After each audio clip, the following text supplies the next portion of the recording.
Now hear me out. Yuri one-shots. You take this and this, then put it together. It's genius. I haven't read a whole lot of one-shots, since I tend to read serialized stuff, but they're a fun corner of the manga scene to delve into.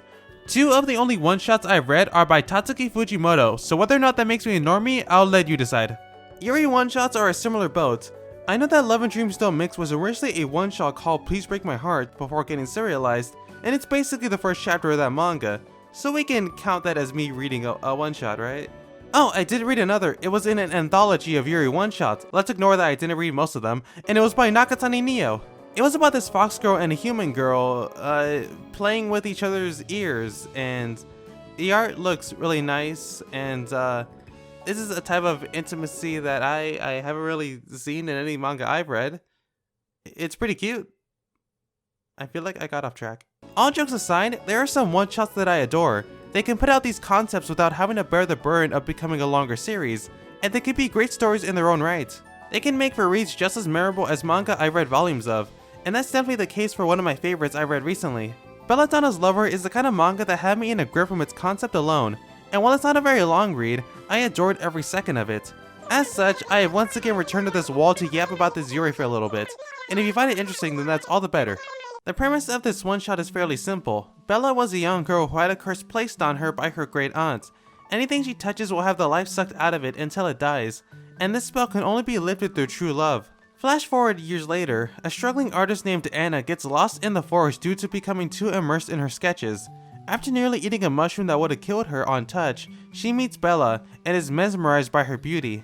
Even knowing that Bella's body is essentially poisonous, she sees that power as a source of beauty rather than ugliness.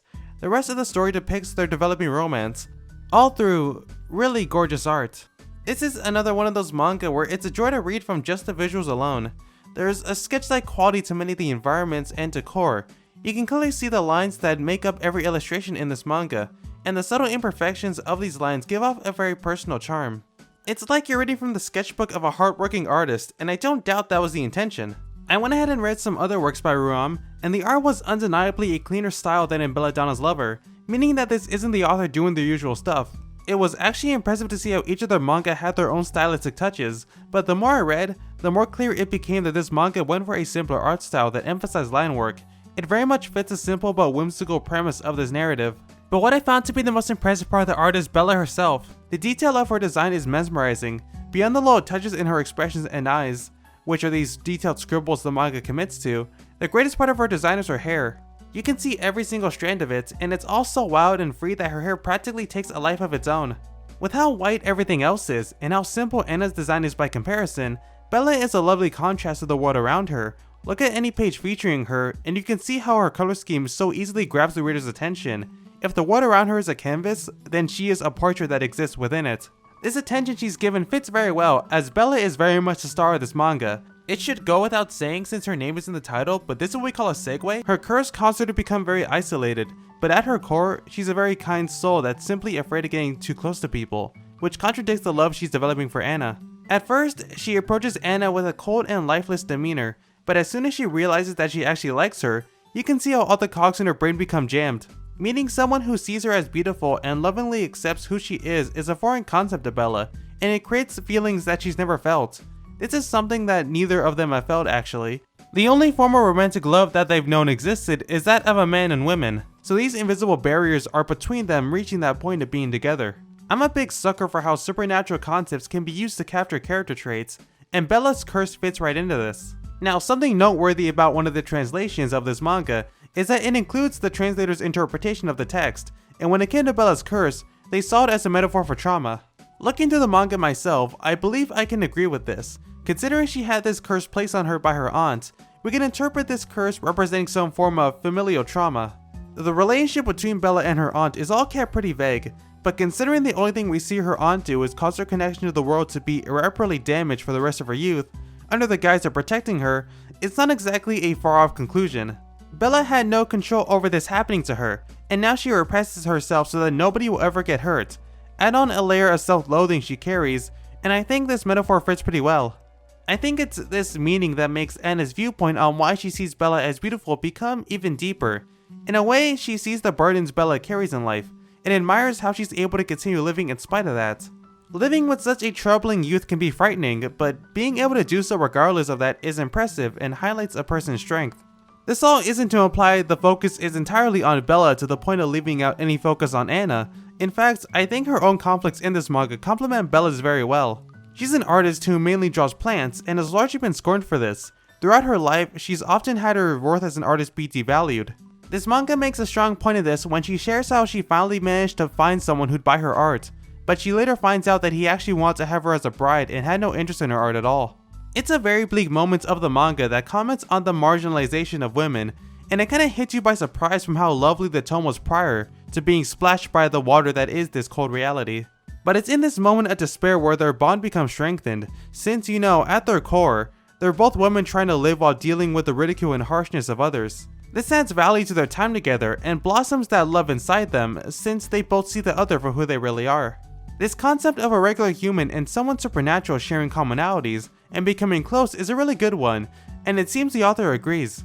I went ahead and read some of their other works and found that this was in fact a reoccurring element. You Are a Zombie Girl is about, you guessed it, a zombie girl, and a girl who loves the occult. It's much shorter than this one-shot, but is similar in how a girl sees the other's unique attributes as a lovely part of them as opposed to having any fear or disgust.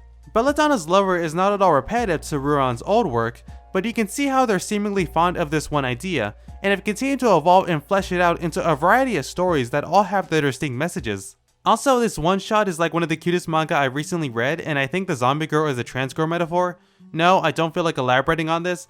Sometimes you just gotta accept my vibe. Now back to the actual manga of this video. A lot of what I've talked about ends up coalescing by the end. I will admit the whole last plotline is a bit sudden, with Bella suddenly living at this mansion and Anna essentially giving her up to a prince. I don't really have anything to say about this prince guy who's surprisingly very passive, though I guess that's better than him becoming an obstructing presence. The more interesting part of this ordeal is Anna's own repression being on full display. As you can tell, she doesn't like any bit of this despite being the one to cause it. It's very ironic given what happened to her prior, and now she's trying to put Bella in a similar fate even if this guy isn't as scummy in comparison. It ties back to what I said earlier though about these women having to grapple with their sexuality. Instead of facing that, Anna tried to fall back on what society has taught and send Bella to be with a man for supposedly guaranteed happiness. But what I believe this whole scenario serves most is to give a moment for Bella to finally declare her own agency and pursue her own desires, an act that's represented by cutting her own hair. Because no matter what, this prince would never have been able to break Bella's curse, because having some guy to just come in and lift a girl's curse while she can't do a thing isn't true love.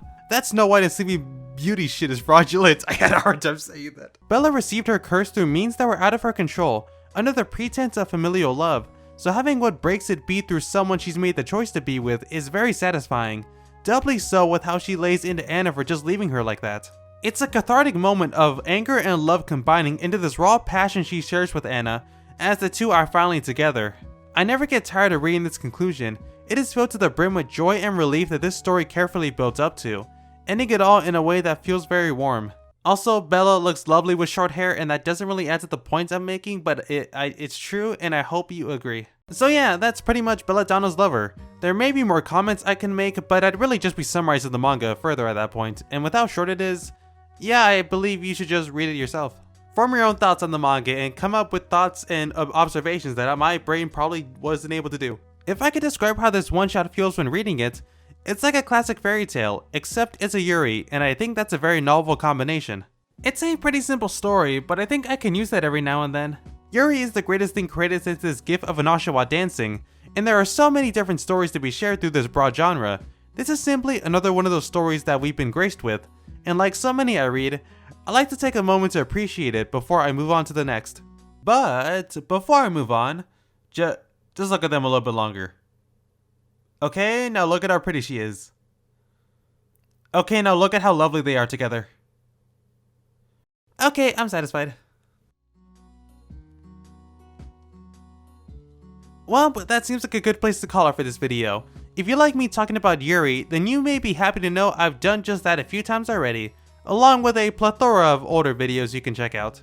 I don't really have much else to say, so I'll simply ask if you have a favorite Yuri one-shot, then feel free to say what it is in the comments. Is that good? Alright, I'm just gonna assume you said that's good. Is that good? Why am I asking that? You already couldn't answer the first time. Okay.